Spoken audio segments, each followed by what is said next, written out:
Joo, pole ammu näinud. Suvepuhkuselt tagasi. Umbes nii.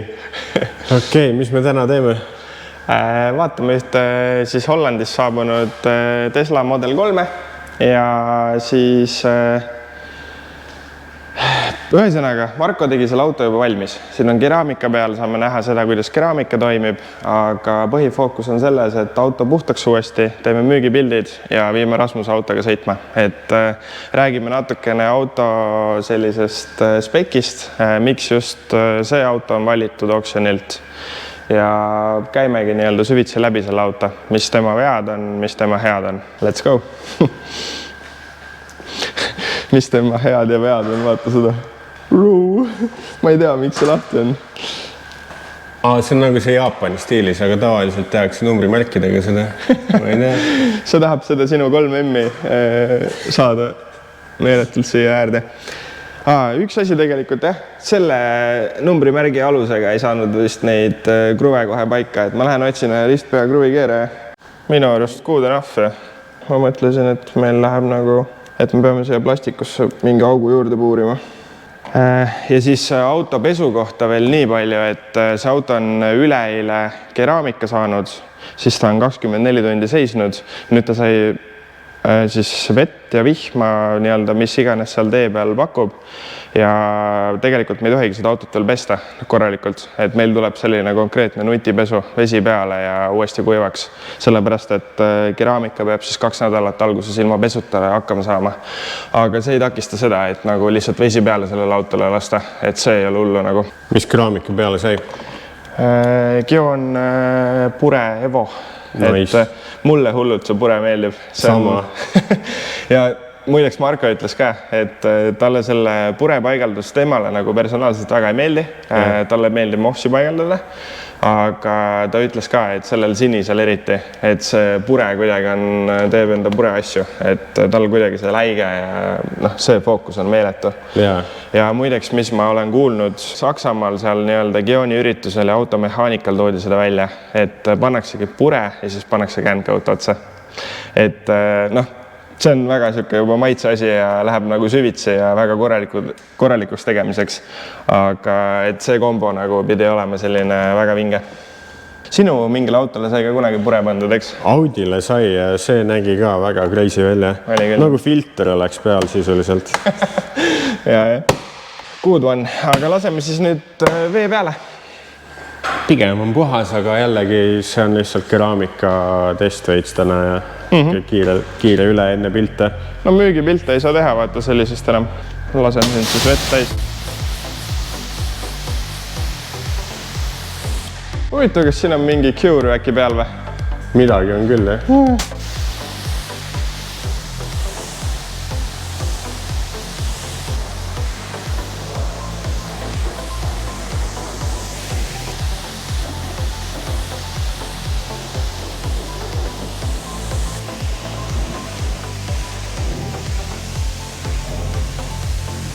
Vaata seda. This is where I'm getting annoyed, nagu et see Tesla kvaliteet. Lihtsalt see on lahti.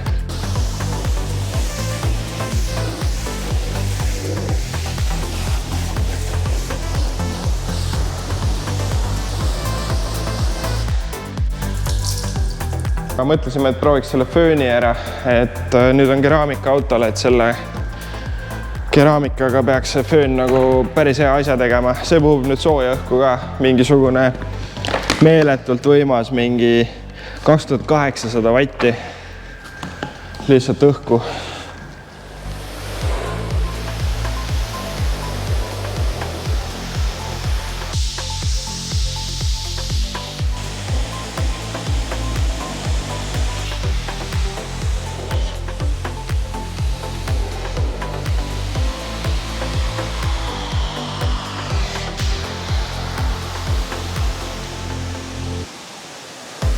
Nii, Tesla ehituskvaliteet.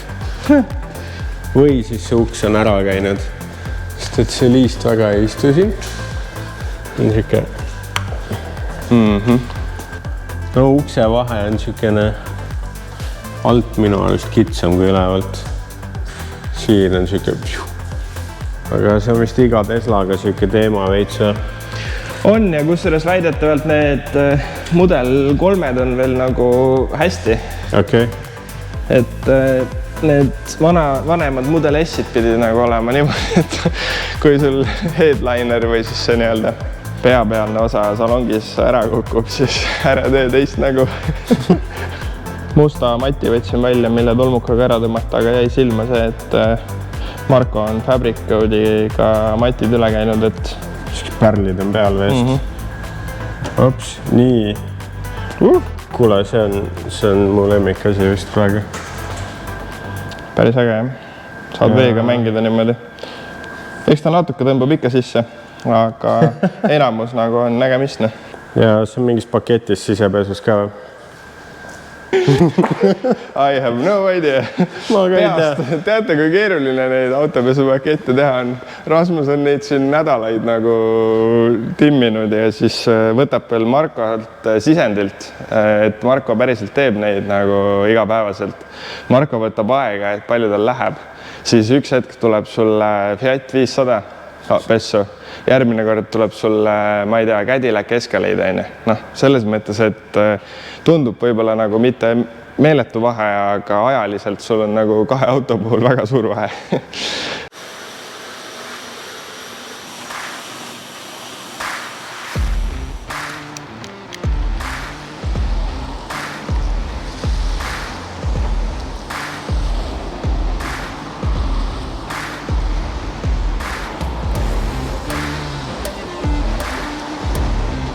Kogu see auto müügi ja nagu pildistamise protsess, siis mina hindaks, et pildistamine on üks kõige olulisemaid asju ja see, mida sa pildistad ka mõistagi, aga see ongi see, et sa pead tõesti nagu vaeva nägema selleks, sest igasugune siin väike mingi vee jooksmine peeglist ja nii edasi.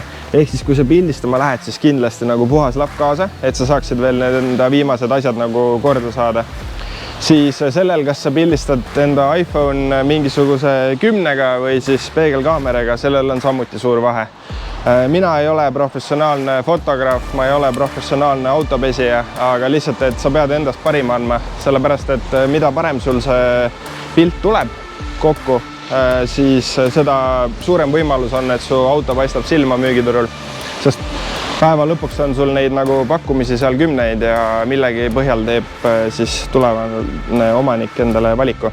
Kuidas paistab siis? Väga shiny, läigib ilusti. Ilm ka korraks alastas meie peale vist. Saaks veel tuled ka põlema.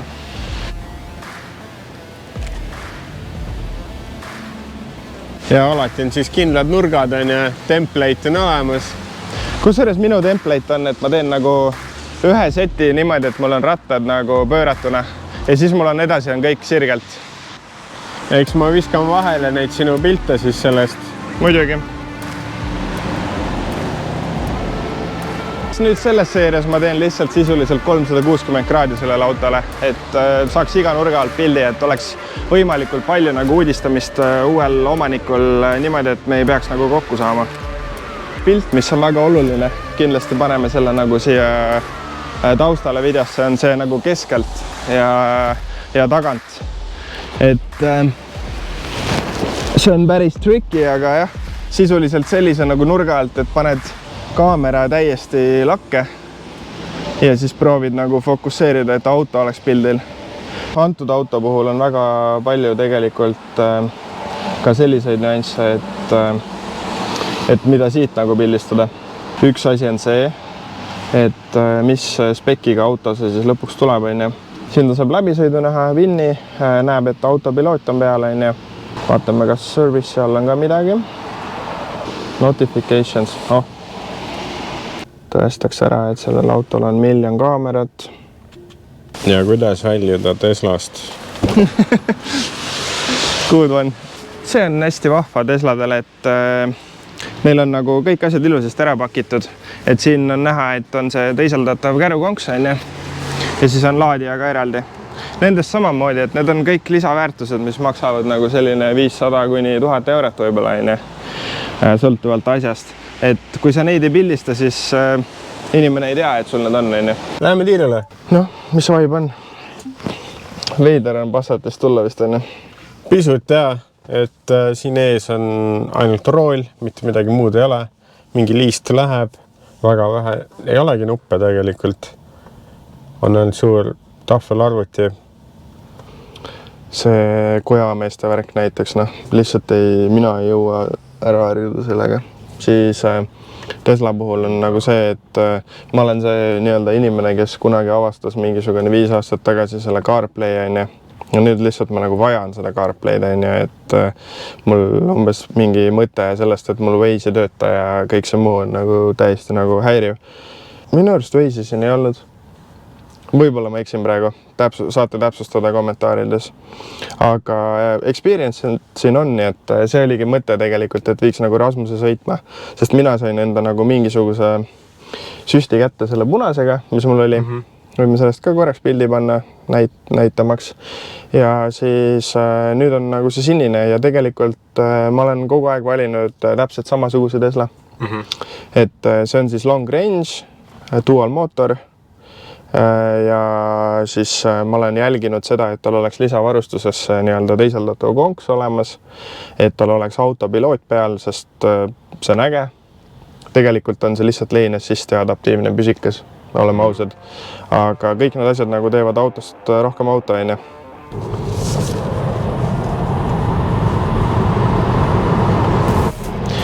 Nullist 100-ni peaks olema 4,5 äkki, midagi sellist. Et tegelikult on kiire auto ja mul on ka need nagu enda e-troni võrdlused ja asjad viimasel ajal nagu, et see auto tundub väga kiire. Et ta on ikkagi sedaan ja ta on nagu, tal on hea juhitavus ja ma ei tea, kuidas sina hindad nagu praegu seda kiiret sellist 10 minutit, mis sa taga sõitnud oled? Ei saa midagi laita, et väga mõnus on nagu sõita. Siuke kontroll ja fiil on hea, pigem jah, selline sportliku poole peal on see võrdlustuse tunne ja ta on nagu ei õõtsu ja tundub, et tõenäoliselt kannatab kurvi ka natukene.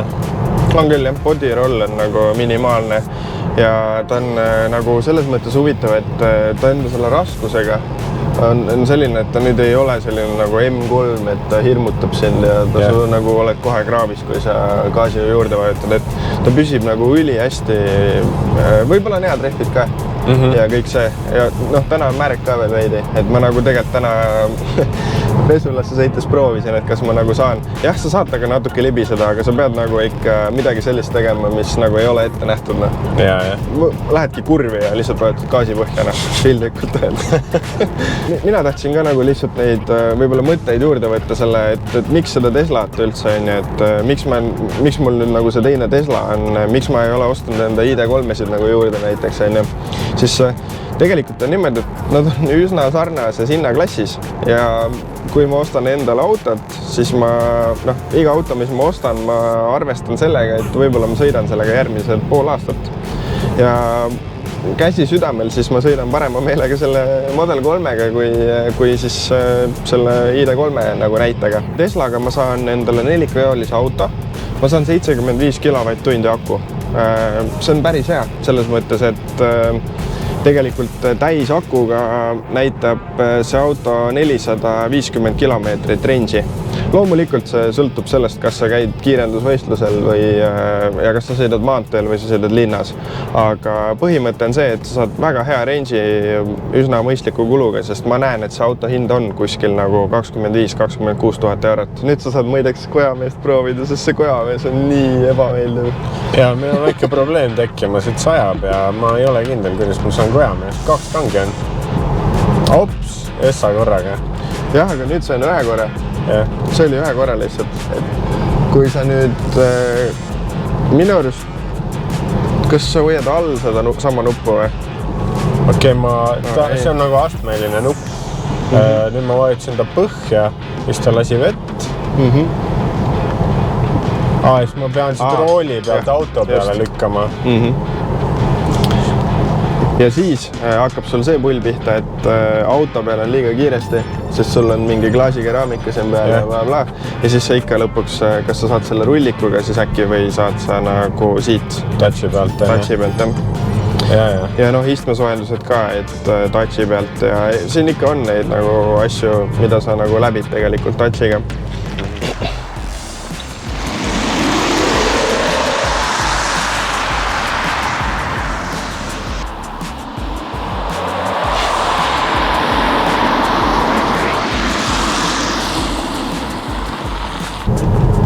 siin on ka rattatee, okei. Mis asja, sa oled ju nii roheline nüüd. Ja mul kõige rohelisem oma sinise autoga. Sa ei pea enam üldse muretsema, rattateed on väga head ja bensiin on halb ja kulub ja kallis ja muidugi. Jagamismäng. Tahaks vahepeal midagi nagu sellele inimestele, kes viitsivad meie videosid vaadata tagasi kanda. Pakuks välja sellise jälle Gionile fokusseeritud siis kodukasutaja komplekti, mis sobib ka väga hästi nutipesulasse. Teeks ühe mingisugune näiteks 3 inimest võidavad, kõik saavad endale ühe Gioni Silk Dryer kuivatuslapi, ühe vetkoodi, et anda autole väga kergelt kiirelt hüdrofoobsust ja siis ühe sisepuhastusvahendi ja paar Gioni lappi, sest mina olen jätkuvalt arvamusel, et neid Gioni lappe peab rohkem kasutama, sest kui sa seda ühe korra kasutad, siis sa ostad neid kahjuks veel. Et need on lihtsalt väga head lapid, ma olen isegi kodus naise ära rääkinud, et Gioni lapp on ainuke lapp, millega me seal kodus nii-öelda pindasid puhastame. Ja siis, et osaleda selles mängus, siis like'i siis antud videot, subscribe'i meie kanalisse ja ma ei teagi, kas kommentaar ka või kuidas see YouTube'is käib siis nüüd? Oleks hea ja siis me saame sinna lehele sisse lükata, mis ise välja valib selle. Vot super, et anna mis iganes kommentaar meile, et võid kommenteerida autot, võid öelda, et ainult bensiiniautod sobivad, aga meil on hetkel elektriautot teile näidata. Nii, tänud vaatamast videot, jälgige meie kanalit palun edasi ja järgmiste videodeni. Tšau! Tšau!